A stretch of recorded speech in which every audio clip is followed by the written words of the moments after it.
There was also a meeting yesterday, a phone call between Benjamin Netanyahu, the head of Israel, and of course our president, Joe Biden, where President Biden told Israeli Prime Minister Benjamin Netanyahu during a call on Saturday that the U.S. won't support any counterattack against Iran. Of course, they are saying, hey, Joe Biden said to Netanyahu, you got to win, take the win, talking about the fact that hundreds of missiles, were not only aimed, fired, and launched, but take the win because why? You have a good enough system to protect your community, to protect your country.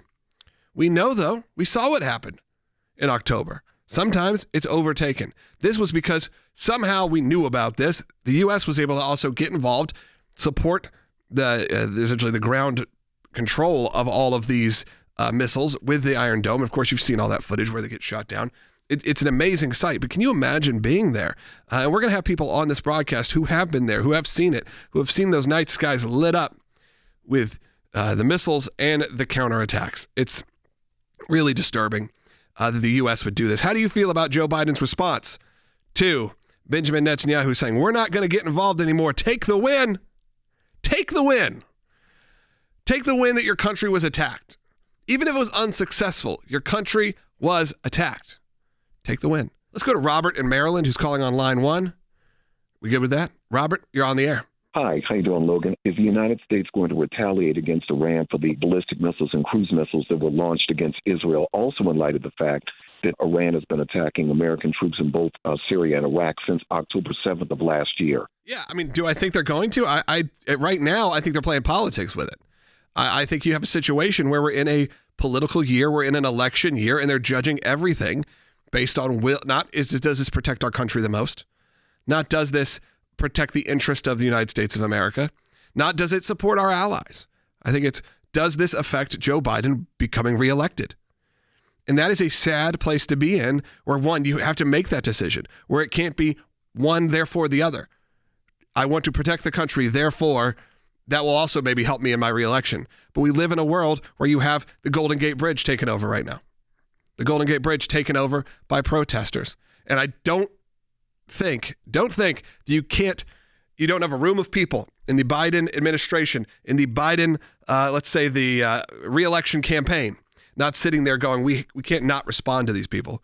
We have to be careful because those are typically our voters. And we know we've seen him slipping in some of those big states that have these large communities of people who, again, I don't even think represent most Islamic people, but are the radicals that maybe support what happened in Israel and the attack that killed thousands. And then now all of a sudden you have a full war. Now, do I think that an escalation is necessary? It's hard for me to argue against it when you have Iran shooting hundreds of missiles. Do I think in the best interest of America? It gets a little concerning because you do start inching towards World War III. That does start happening. That becomes a reality that's not just a tagline or a hashtag, but we'll be in World War III before we realize we're in World War III. It'll be labeled that later on. And you could even argue that we're already starting down that path. Let's go ahead and take another call. Let's go to David, who's calling in Oklahoma. David, go ahead. Thank you for taking my call. I appreciate it. If you were attacked and you had all these defense systems, wouldn't you still retaliate and go after the people that are attacking you and your family? And why is Joe Biden flip-flopping back and forth, not wanting to help defend our closest ally? Is that an impeachable offense? I don't think it's an I think they've trivialized impeachment, so maybe everything is an impeachable offense at this point if you're a sitting president. As of last time around, I don't think there's these defined rules anymore of what impeachable means. It used to be pretty high. Big crimes and misdemeanors, real big stuff. Now it could be, but obviously you don't have the votes for that. But I know what you're saying, which is how could you in that situation not respond? And this is what President Biden said. Biden said, I told Prime Minister Netanyahu that Israel demonstrated a remarkable capacity to defend against and defeat even unprecedented attacks, sending a clear message to its foes that they could not effectively threaten the security of Israel. Come on now.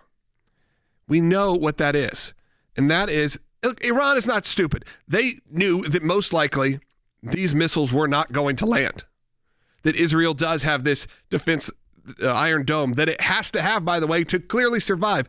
There were rockets pointed at the third most important Islamic place, the Dome of the Rock. right there, of course, was the former home of what? The Jewish temple before it was destroyed. Then they built the Dome of the Rock on top of it, and Israel protects it. Why? Because Iran knew these weren't going to land. They were shooting it. I mean, much of it right now, yeah, they're seeing it here. Yeah, okay. We actually are going to go to, we only have a couple minutes here. He just connected, so I wanted to interrupt myself here and go to Amir Avivi, who is the founder and CEO of Israel's Defense and Security Forum.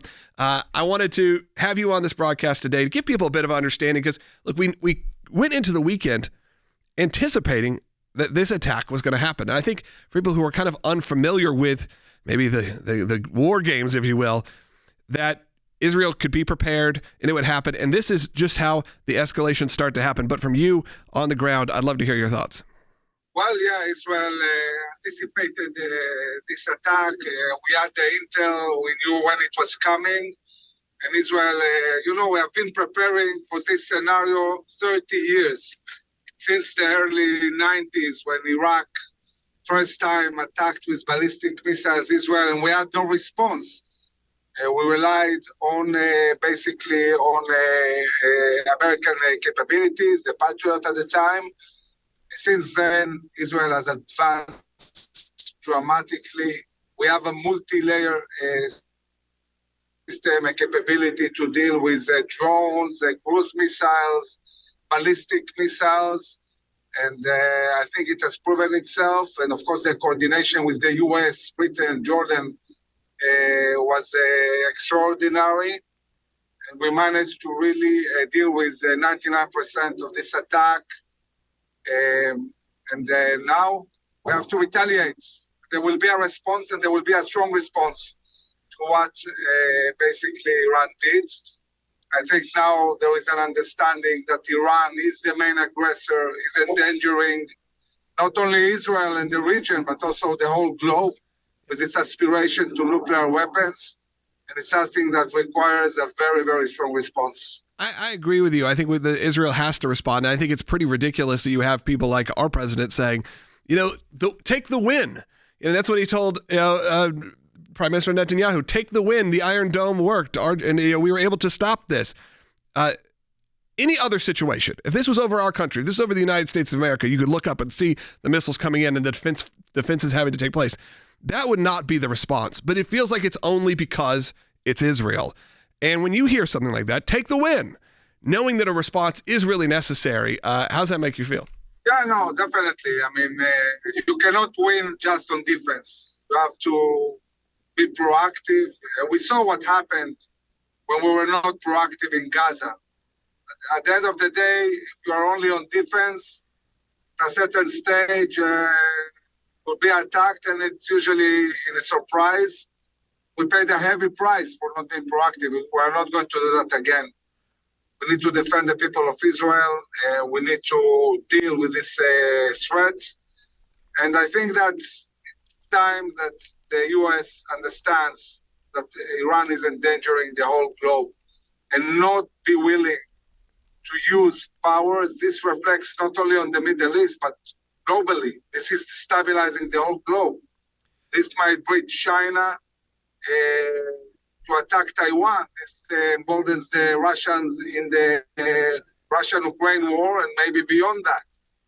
Yep. So in order to have really stability, it requires leadership, and it requires really being willing to use military power against this threat, against Iran. I do want to encourage everyone to check out the Israel's Defense and Security Forum. Go to the website, visit it there. Amir Avivi, thank you so much for joining us. It is important to have these voices on this kind of broadcast, because you need to hear when you have our own president saying, take the win. I think it's important for you to hear other voices that are really dealing with this situation at a higher level. So thank you so much for joining us.